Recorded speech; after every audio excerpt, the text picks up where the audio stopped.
40 miles from the governor's mansion in Lansing, Munith, Michigan.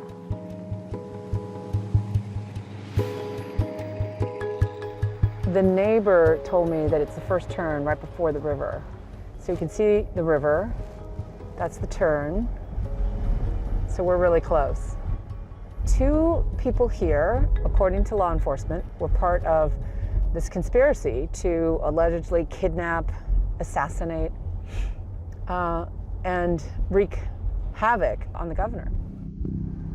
It was here in Munith that suspects Pete Musico and Joseph Morrison lived in this double-wide trailer. The neighbors found them annoying and complained a lot because they were always shooting handguns and ARs, he said, as in AR-15s. That's where they did target practice in the back. All sorts of junk, basically, strewn in the backyard.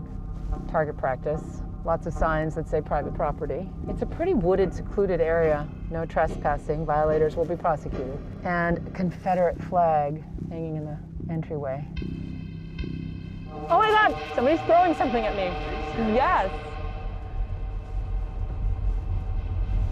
There was somebody there. Somebody was throwing something at me. Somebody just threw something at our car as we were driving by. Yeah, I could see him running and then throwing something. My heart is now racing. Thankfully, we got away safely, but it's no doubt a sign of the tensions in the area. Nearly 3 hours away, another small town would also face explosive allegations. This trail right here is where the practice shooting and stuff was conducted. I'm gonna take a ride down here and we'll see how far I can drive. For nearly 20 years, Jim Chenevert has called this wooded area in Luther, Michigan, home. But what he never knew was that he was living next door to a suspected militant extremist. There were many times that me and my wife, we would hear gunshots, and it sounded like automatic weapons. You could hold the trigger and it goes brrr, and I've heard that. And I've heard explosives going off. He lives less than a mile from 25-year-old Ty Garbin, one of those arrested in the plot. Authorities say here they conducted extensive combat drills and refined their plan to kidnap the governor. Look at right here. But this looked as far as the compound that they were shooting at. Look in the back there, the target. This is pretty amazing. Even to me, it's dumbfounded. It is just dumbfounded to see this. The town was startled awake at 2:30 in the morning by an FBI raid on this property. That night, there were so many helicopters with a spotlight on it. There were so many cars coming up and down the road. And the cars that were coming down there, they had blocked out windows and, you know, there were SUVs and stuff like that. And we don't normally see that. So that's not normal here.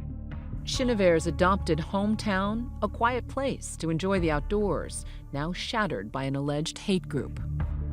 You said you're not afraid. I'm not afraid. I grew up in the city of Detroit. I'm a little more careful now than what I used to be, absolutely.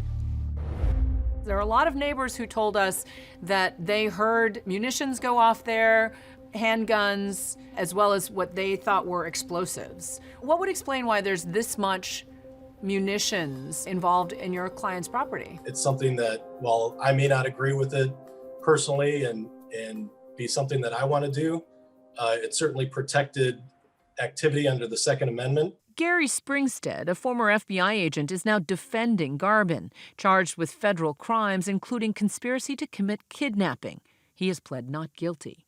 He comes from a good family, military family, no criminal history. Is Ty Garbin a threat to the community?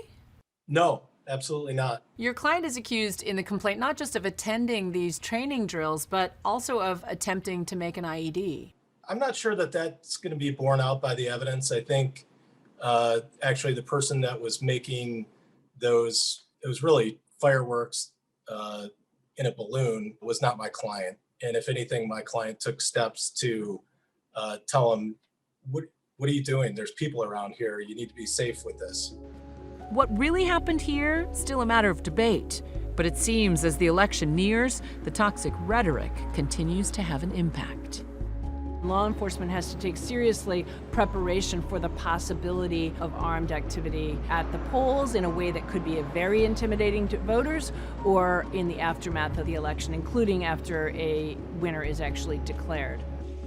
But most locals in this rural slice of Michigan still believe that elections matter and want others to trust in it as well. Just because you don't agree with someone, then don't vote for them. Don't go out and try to plan to kidnap them and kill them and do whatever you want to do.